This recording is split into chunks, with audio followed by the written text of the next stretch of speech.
Muy bien. El tema que tenemos en esta mañana se titula La gracia y la seguridad de la salvación. En la actualidad vivimos en un mundo de mucha confusión. ¿Cuántos creen que hay mucha confusión en la actualidad? La gente está confundida. La gente en la actualidad no sabe la importancia de seguir a Cristo. Ni siquiera saben qué es ser cristiano. Eso es como un joven que decidió salir a evangelizar a otros jóvenes y le dijo a uno: ¿usted quiere ser cristiano? Y el muchacho le dijo: no, yo quiero ser Messi. Hay demasiada confusión en cuanto a lo que significa ser cristianos. Y aún los cristianos viven confundidos en cuanto a la importancia de lo que Jesús ha hecho por nosotros. Un niño le decía a su papá que si las vacas eran cristianas. Y el papá: ¿cómo que las vacas son cristianas, hijo? ¿Por qué dices eso? Pues sí, porque las veo con una cara larga. Y el niño había notado algo, que cuando iba a la iglesia muchos cristianos andaban con cara larga. El niño se había dado cuenta que había cristianos en los cuales no había alegría, no había gozo, vivían en una constante tristeza. Ahora, es normal que usted ande en tristeza ciertos días de su vida. Hay días buenos y días malos. Hay días de tristeza, hay días de angustia. Pero el estado natural de un cristiano no debe ser un cristiano que ande con cara larga. No debe ser un cristiano que ande constantemente entristecido y aburrido. ¿Por qué? Porque lo que Dios quiere enseñarnos es que cuando entendemos lo que Cristo hace por nosotros, nuestro estado de ánimo, nuestra cosmovisión de la vida debe ser diferente. Amén. Los cristianos debemos vivir felices porque Cristo ha hecho algo por nosotros. La Biblia nos dice en Romanos 8:1 algo por lo cual deberíamos llenarnos de alegría, y no importa la situación en la que estemos pasando. Abra la Biblia en Romanos capítulo 8, versículo 1, por un instante.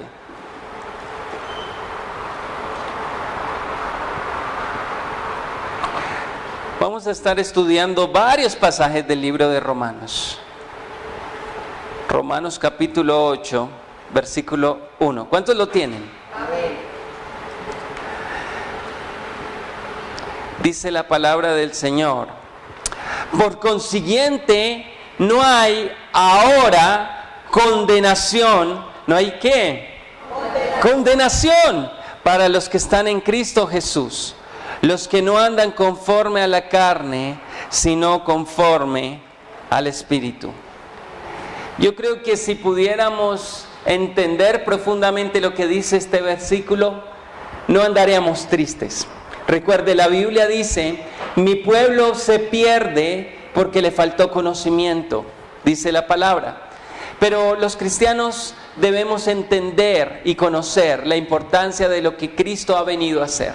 Y este pasaje nos llena de alegría porque lo que nos está diciendo es que ahora, no en un futuro, sino en este momento, usted ya no es condenado si usted ha entregado su vida a Cristo. ¿Usted ya no qué? No, ya no hay condenación, ya no hay argumento en contra suya. Probablemente usted, una de las razones por las que vive triste es por cosas y errores del pasado. Pues ahora el Señor Jesús le dice: ya no hay nadie que te condene, porque yo no te condeno. Y eso que hiciste en el pasado ya ha sido borrado. Otra de las razones que nos dice también esto es que usted en el momento preciso, cuando Dios lo llame a su presencia, no va a tener que sufrir en el infierno, sino vamos a disfrutar la gloria y la presencia de Dios. Esto debe llenarnos de alegría. Mire, esta semana alguien en la iglesia me decía: mire, yo puedo perder cualquier cosa y de pronto me dé tristeza, pero lo único que no quiero perder es la salvación. Y me estaba hablando de una situación tensionante en su vida, una situación difícil que estaba afrontando. Y me dijo: no importa lo que pueda perder, pero lo que nunca quiero perder es la salvación. Ahora, este pasaje nos da alegría y nos da gozo porque puede que los servicios públicos usted no tenga con qué pagarlos el día de hoy. Puede que la situación económica esté difícil, puede que la enfermedad agobie sus sentidos, puede que su relación en pareja esté desquebrajada. Pero lo que nos debe llenar de alegría es que no vamos a ir al infierno, sino vamos a ir al cielo. ¿Cuántos le pueden dar un aplauso al Rey de Reyes y al Señor de Señores? ¿Cómo es posible que tengamos caras largas cuando vamos a ir al cielo?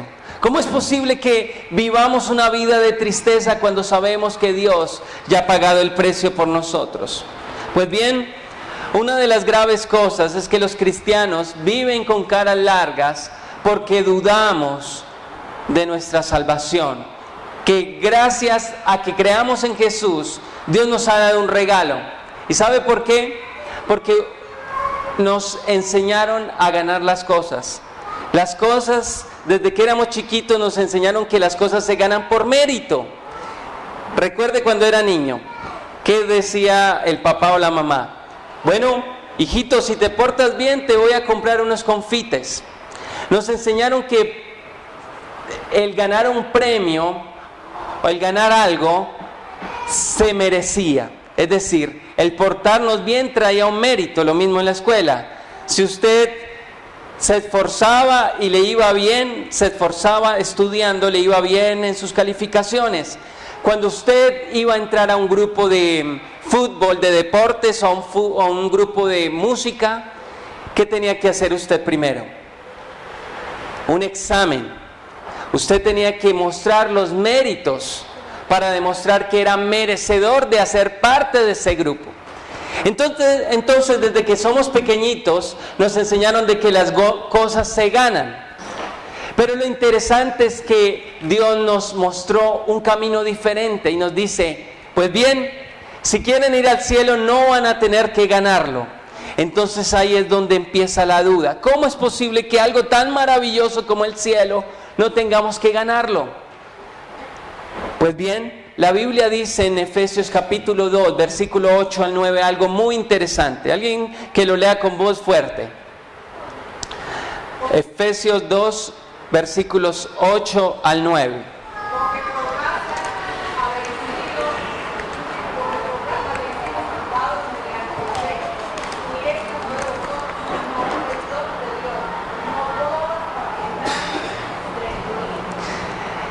Sería interesante que cuando usted y yo llegáramos al cielo, pudiéramos decir, bueno, esto me lo merezco. Esto me lo gané porque me porté muy bien.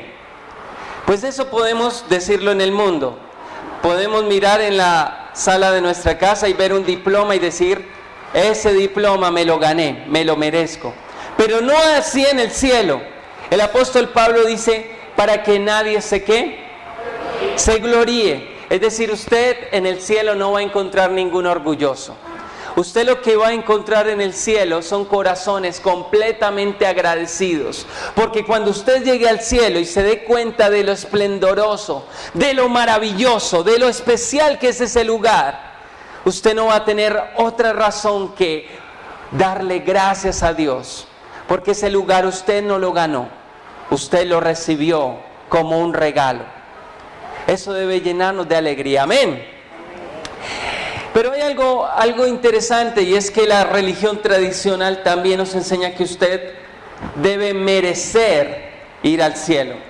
Y algunos incluso lo justifican con la Biblia.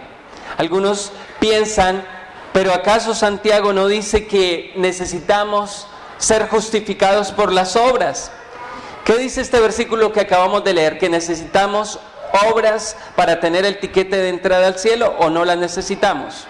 No, dice, por gracia, por medio de la fe, hemos sido salvados. Y esto no es mérito de ustedes, ni mío, sino es un regalo de Dios. No por obras, no porque usted subió de rodillas el cerro Pan de Azúcar en Copacabana, no porque usted hizo 1000 Jesús va a ir al cielo, no porque a usted le pagaron una misa después de haber fallecido, usted va a ir al cielo. ¿Qué dice el apóstol Pablo? No por obras. Pero cuando llegamos a otro pasaje en la Biblia, nos causa confusión. Santiago 2:24. ¿Qué dice?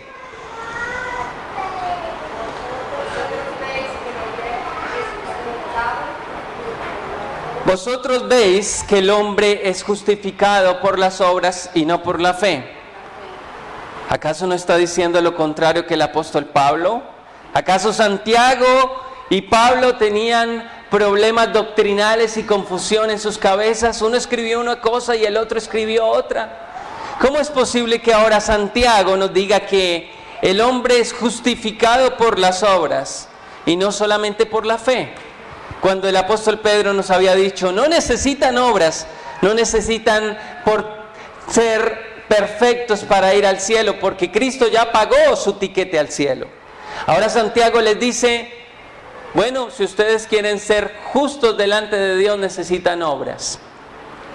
¡Qué confusión! Pero es fácil. La Biblia nos habla de 3 clases de obras. La primera es las obras de la ley, es decir, aquellas personas que se esfuerzan por cumplir el Antiguo Testamento.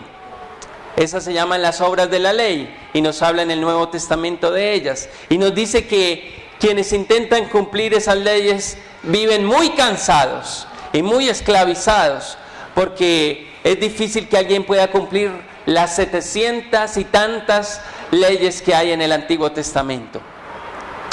Hay otras obras que dice la Biblia que se llaman obras de justicia. Y estas obras son cosas buenas que usted hace.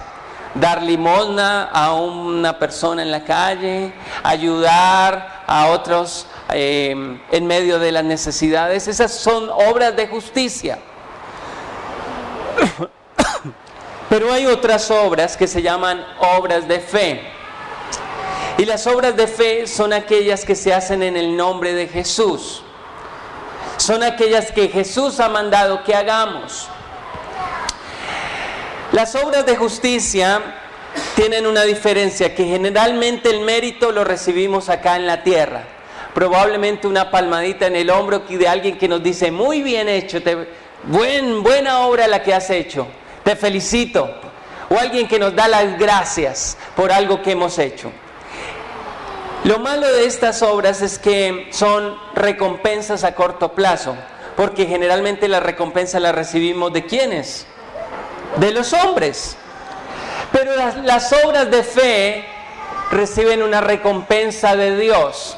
Y lo bueno es que esta recompensa es una recompensa eterna, que no se acaba. Entonces, el apóstol Pablo está hablando de las obras de justicia, es decir, de las obras que hacemos por otras personas y que ellos nos dan las gracias. Pero Santiago nos está hablando de obras de fe.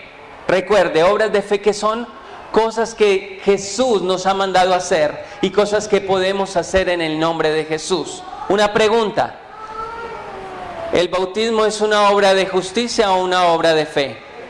De fe. ¿Y será que esa obra de fe la mandó el Señor Jesús? ¿La hacemos en el nombre de Jesús?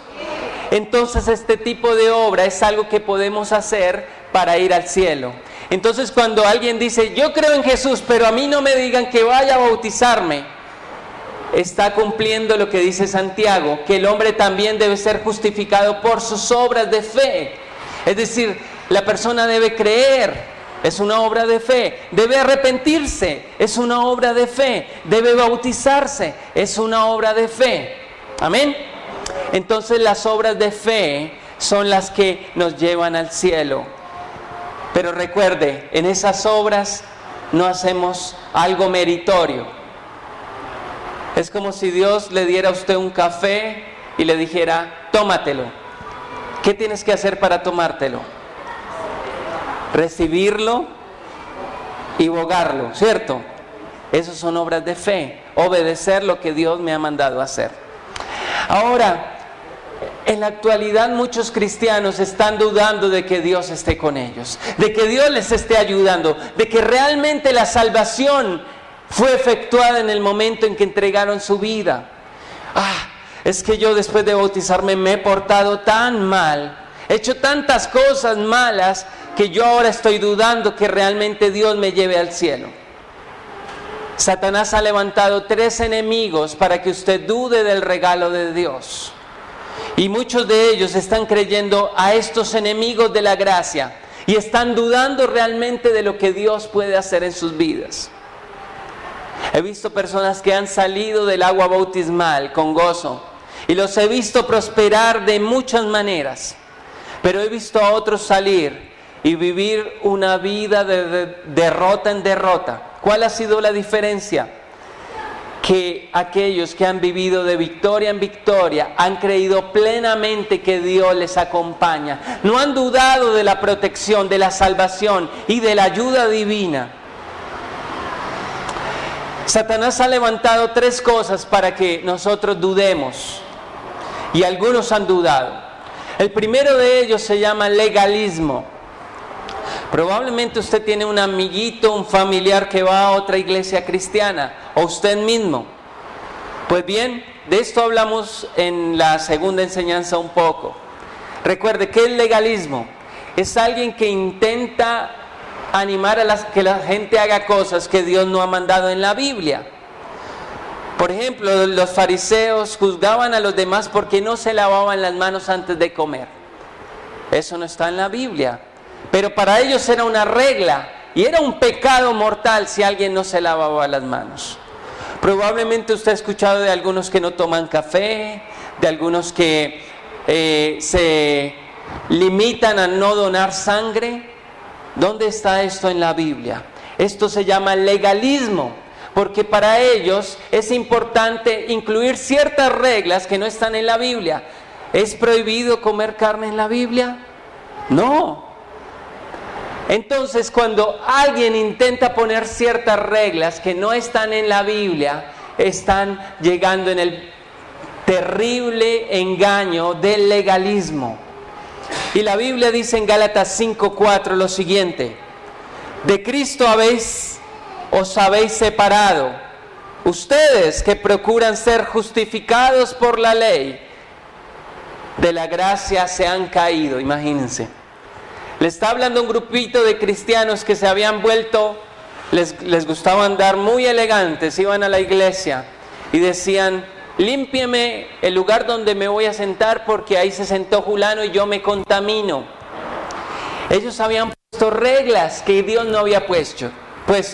¿Y qué les dice el apóstol? ¿Saben qué? Ustedes se han caído de la gracia. Caerse de la gracia es perder la salvación. Y estas personas, por sus leyes, por sus reglamentos humanos, habían perdido el regalo valioso, algo que el enemigo había puesto para que ellos dudaran y perdieran la salvación. Una segunda cosa es el libertinaje o hedonismo. ¿Qué dice la Biblia de esto? Judas capítulo 1, versículo 4. Pues algunos hombres se han infiltrado encubiertamente. Es decir, algunas personas dentro de la iglesia se hacían llamar cristianos, levantaban las manos y hacían milagros en la iglesia. Estaban encubiertos, los cuales desde mucho antes estaban marcados para esta condenación. Impíos que convierten la gracia de nuestro Dios en libertinaje y niegan a nuestro único soberano y Señor Jesús. El segundo enemigo de la gracia se llama el libertinaje. Y ocurre cuando muchos cristianos tratan de llamar a las cosas del mundo como cosas normales. Van a bailes, se emborrachan y dicen: no, eso es normal. Y tratan de justificarlo con pasajes bíblicos. Hay incluso sectas que se han levantado diciendo el pecado no existe. Sectas que se llaman creciendo en desgracia.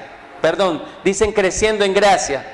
Yo lo llamo creciendo en desgracia, porque ellos hacen ver que no hay pecado, que usted puede hacer lo que se le antoje, no importa la vida que usted viva, Cristo ya pagó por usted, dése la vida que quiera darse. Pero esto es un error satánico, porque como cristianos Dios nos ha mandado a vivir de una manera diferente. a dejar a un lado lo que llamamos pecado.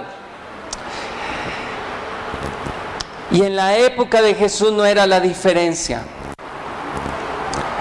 Había personas que decían, bueno, ya que a Dios le encanta perdonar pecados, pues pequemos, porque como a Dios le encanta perdonar pecados, pues sigamos pecando. Dios nos ama, pero también Dios honra nuestra obediencia. Amén.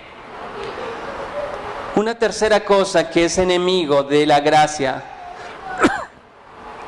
es la pereza. Alguien que lea por favor en su Biblia Lucas capítulo 6, versículo 46.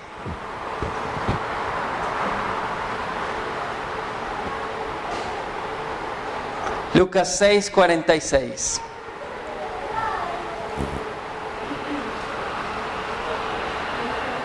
¿Qué dice?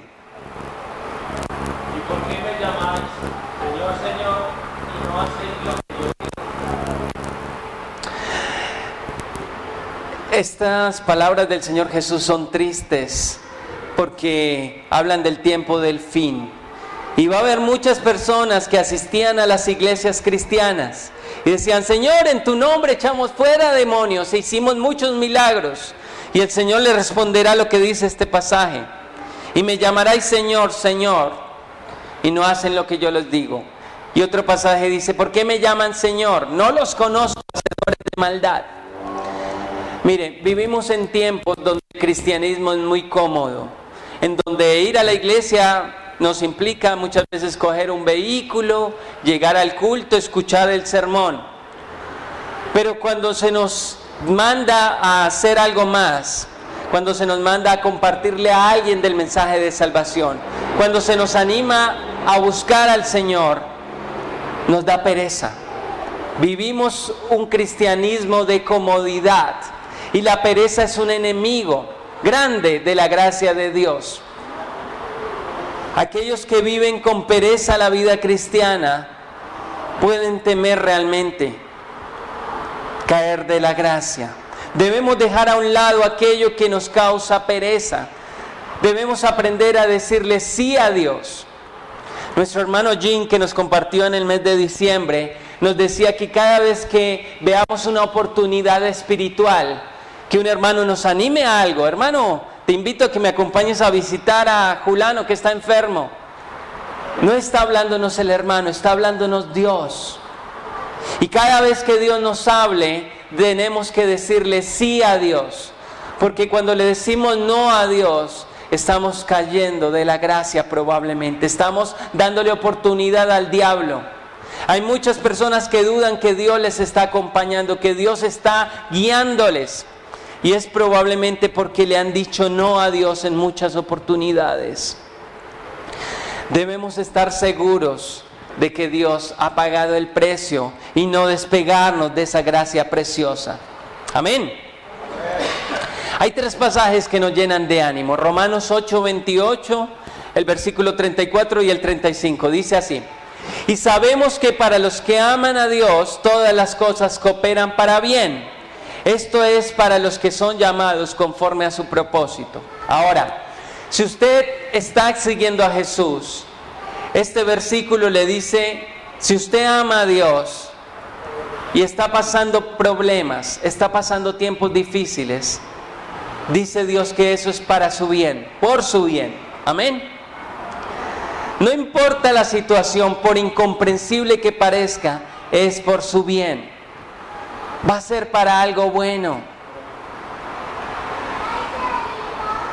Alguien nos contaba la historia de un hombre que criticaba a los cristianos, que criticaba a los que creían en Dios, entre ellos a su siervo, a su empleado. ¿Tú crees en Dios? Y se burlaba de él. Cierto día fueron de cacería y dice que una fiera salvaje apareció y que el rey perdió uno de sus dedos. El rey empezó a refunfuñar y dijo, ¿cuál Dios? Le dijo a su siervo, ¿cuál Dios? Mira lo que me pasó, he perdido mi dedo, ¿sabes qué? Ya estoy cansado de tu evangelio, te voy a echar en el calabozo. Y lo metió en el calabozo. Y después de un tiempo, Este hombre decidió ir a una de sus nuevas aventuras y estuvo por allá en un lugar selvático, le gustaba ir de cacería y una tribu de aquella región lo capturó y querían ofrecérselo a su Dios, sacrificarlo. Pero cuando ya iban a echarlo allí al fondo del abismo, en el volcán, se dieron cuenta, un momento, este es un sacrificio imperfecto. Mire, le falta un dedo y a nuestro Dios no le podemos ofrecer algo imperfecto. ¿Sabe qué, Señor? Se salvó, váyase. El hombre llegó contento a su lugar y buscó a su siervo, el que metía en la cárcel. ¿Sabe qué? Ha ocurrido un milagro. Estuve a punto de morir, pero mire, por lo que me pasó, la tragedia que me sucedió con la fiera, ahora Dios ha usado esa tragedia para salvar mi vida. Pero no entiendo algo. Si Dios es tan bueno y fue bueno conmigo, aunque era incrédulo, ¿qué de usted? Usted ha llevado bastantes meses en este calabozo. Y el muchacho sonriente que evangelizaba le dijo, sí, Dios también ha hecho un milagro en mí, porque si yo hubiera estado con usted, adivine a quién hubieran sacrificado. Dios nos ayuda en nuestras tribulaciones, Dios nos ayuda en nuestros problemas. Dios, en medio de las circunstancias más difíciles, podemos ver su obra. Nosotros hemos tenido que lidiar dificultades con la malformación con la que nació nuestra hija. Y ha habido momentos en los que le decimos, Dios, ¿por qué? Dios, ¿para qué? Y Dios al siguiente mes o a los siguientes 2 meses o a los 6 meses nos dice, para esto. Amén. Con mi esposa nos decíamos, ve, ¿y por qué no nos habíamos cambiado de EPS? ¿Y por qué nos tocó esta clínica? ¿Y por qué este doctor? Y al mes Dios nos contesta, para esto. A los 2 meses Dios vuelve y nos contesta, ¿recuerdas lo que te quejabas de la clínica? Era para esto. ¿Te acuerdas que te di tal doctor que te quejaste? Fue para esto. Y en cada cosita hemos visto un milagro de Dios. No importa la situación por la que estés atravesando. Dios dice en el versículo 28, todo es para nuestro bien. Y debemos estar seguros de la gracia. Debemos estar seguros de la salvación. En medio de la tribulación, Dios tiene un propósito. Amén. El versículo 34 nos dice, ¿quién es el que condena? Cristo Jesús es el que murió. Si más aún, el que resucitó, el que además está a la diestra de Dios, el que también intercede por nosotros. De esto hablamos el domingo pasado. Mire, el diablo va a venir a condenarlo a usted, va a venir a decirle, mira, ya te bautizaste y ahora mírate, volviste a caer, tú no eres capaz de ser cristiano, tú no eres merecedor del cielo, no vuelvas a esa iglesia. ¿Para qué vas a volver a esa iglesia? Satanás quiere hablar, pero Jesús a través de este pasaje nos dice, ¿quién te condena si Cristo ya te justificó? Cristo ya te perdonó, y si has vuelto a pecar, tienes oportunidad. La sangre de Cristo limpia de todo pecado. ¿Cuántos dan gloria a Dios por eso? Y en el versículo 35 termina diciendo, ¿quién nos separará del amor de Cristo? Tribulación, es decir, tu esposa que te quiere abandonar, te va a separar de Cristo. O las angustias que estás viviendo, te quieren separar de Cristo. O las persecuciones por las deudas que estás viviendo. O tal vez la escasez económica, dice el hambre, o la desnudez, o el peligro o la espada. Y el versículo 36, nada, dice, nada nos separará del amor de Cristo. Por eso, si tú has intentado pensar en tirar la toalla, el apóstol Pablo nos dice que nada te separe de esa gracia, que nada te separe de ese amor. Hay una idea muy común en la iglesia, y es que algunos piensan que Dios los ha dejado a la intemperie, abandonados. Mire esta promesa de Dios para su vida, y no la olvide nunca. Dice, hablando de Jesús, no quebrará la caña cascada, ni apagará la mecha que humea, hasta que lleve a la victoria la justicia. ¿Qué promesa tan grande tiene Dios para su pueblo? La caña cascada es una ramita que está a punto de partirse. Está así chueca y parece que alguien la va a soplar y ¡pum!, se va a partir. Está a punto de partirse. Probablemente su vida por el pecado ha estado a punto de desquebrajarse. Usted ha caído hasta lo más profundo. Ha caído en pecados que ni siquiera se nombran entre los mundanos. Ha estado a punto de tirar la toalla. Pero Dios no quiere partirlo a usted. Dios no quiere volverlo en dos. Dice, Él no lo hará. Él quiere conservarlo aún así titubeando, aún así en el momento más difícil de su vida.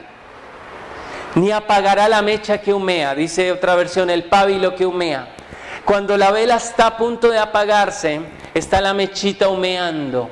Está a punto de apagarse la llama, por no decir que ya se ha apagado. Algunos han jugado tanto con el pecado que el Espíritu Santo está a punto de esfumarse. Es una llamita que a duras penas se ve. Usted lo ve hablar y habla como cualquier persona que no conoce a Dios. Usted lo ve actuar y actúa como personas que no lo llamarían cristiano. Está totalmente desanimado. Pero Dios no le salta encima para decirle apáguese ya. Dios, como lo vimos el domingo pasado, hace hasta lo imposible para que usted permanezca en la gracia. Y dice hasta que lleve la victoria, la justicia. Probablemente nos sentimos débiles en ocasiones, pero Dios quiere ayudarle. Dios no lo va a partir, Dios no le va a caer encima. Dios aún quiere tener misericordia con usted. ¿Cuántos dan gloria a Dios por eso? Entonces, ¿cuál es nuestra labor como cristianos frente a esta gracia? Es no creerle al enemigo, es no dudar frente al gran regalo que tenemos. Es entender que ese regalo nos motiva a seguir adelante. Es para no seguir con la cara larga con la que a veces venimos en la iglesia. No le demos una idea errónea a nuestros niños de lo que es ser cristiano con nuestras caras largas. Mire lo que dice, con esto termino. Dice el apóstol Pablo lo siguiente: por consiguiente, hermanos, les ruego, les estaba casi suplicando, que por la misericordia de Dios se presenten sus cuerpos como un sacrificio vivo y santo, aceptable a Dios, que es su verdadero culto racional, y no se adapten a este mundo, sino sean transformados mediante la renovación de su mente, para que se den cuenta cuál es la voluntad de Dios, lo que es bueno, aceptable y perfecto. El apóstol Pablo finaliza diciendo ahí, bueno, hay un regalo hermoso y el enemigo está ahí desanimándolos. A propósito, en la armadura de Efesios 6, Dios da un arma contra el desánimo y contra la duda. El apóstol Pablo empieza a describir, hay una armadura del soldado romano, y coge cada partecita y la aplica a principios espirituales. ¿Qué defiende contra un ataque en la antigüedad? La espada era un elemento de ataque, el escudo. ¿Y a qué representa el escudo? La fe. Dice el escudo de la fe. Amado amigo y hermano, lo que estamos viendo en esta serie de enseñanzas, lo que anhelamos, lo que el Espíritu Santo anhela es fortalecerlo en la fe, fortalecerlo en el regalo que Dios le ha dado. Porque aquellos que dudan y que se desaniman en la vida cristiana es porque no están usando el escudo de la fe. Su fe está desfalleciendo. Su fe en Cristo, su fe en el regalo está desfalleciendo. Por eso están cayendo. Y el apóstol Pablo acá les dice, Dios quiere empezarlos a cambiar. No se unten con el mundo. Empiecen una transformación de su vida. Pero para esa transformación debemos tener presente el regalo de Dios. Tener fe en el regalo, tener fe en el Señor Jesús. Si usted se desanima, si usted peca, es porque usted está perdiendo la fe. Usted ha olvidado el regalo maravilloso que Dios le ha dado. No nos despeguemos de constantemente el regalo. Yo me acuerdo en un momento de crisis en la familia, Mi papá le había ido mal en los negocios, había pasado de vender un carro a comprar un carro dañado, un taxi. Yo intenté en el bachillerato ayudarle económicamente de alguna manera. Y en aquella época sucedió algo interesante. Ya estábamos empezando a conocer de Jesús. Mi papá sufrió un accidente grave después de eso. Y la crisis económica iba a ser peor. Una persona nos dio algo especial. Yo había adquirido algo, se lo había comprado a un hermano de la iglesia, algo de mucho valor, y se lo estaba pagando a cuotas. Yo no veía la hora, un muchacho de bachillerato intentando pagar algo costoso, pues casi para un muchacho que gana poco es una deuda muy grande. Y yo no recuerdo, daba como de a 5,000 pesos al hermano para poder pagarle aquella cosa. Y llegó un día cercano a Navidad en que la persona me dio un sobre. Y cuando vi el sobre, vi una tarjeta y decía Feliz Navidad. Y me decía, la deuda que tienes conmigo, dala por pagada, dala por cancelada. Yo me emocioné. Pero cuando saqué la tarjeta, dentro había dinero. Yo, ¿pero qué es esto? Fuera de que me perdona la deuda, me da dinero. Yo no cabía de la felicidad, yo me puse a llorar. Y el dinero lo necesitábamos porque mi papá le estaban reconstruyendo la cara en operaciones. Casi 1,000,000 de pesos hace más de 15 años. Yo no cabía de la felicidad, de la alegría. Y durante años mi corazón ha estado agradecido con ese hermano, porque no solamente me perdonó la deuda, sino me llenó de bendiciones. Algo más grande ha hecho Jesús por nosotros. Algo más inimaginable ha hecho Jesús. Ha pagado la deuda y te ha dicho, tienes el pago, el tiquete al cielo. Y fuera de eso nos sigue llenando de bendiciones. No hay razones para estar desagradecidos con Él, sino de vivir una vida diferente en obediencia y en agradecimiento por lo que Él ha hecho por nosotros. El próximo domingo vamos a terminar esta serie de enseñanzas acerca de la gracia. Pero debemos vivir de una manera diferente, debemos vivir felices, a pesar de que las circunstancias parezcan complicadas, porque Dios ha hecho lo más importante para nosotros, pagar el cielo como una recompensa grande y maravillosa. Amén. Quiero invitarlo a que se ponga de pie. Y si hay alguien que en esta mañana está dudando del regalo, tal vez se ha dejado llenar la mente de cucarachas de otras personas, o tal vez en su vida hay pereza frente a la vida cristiana.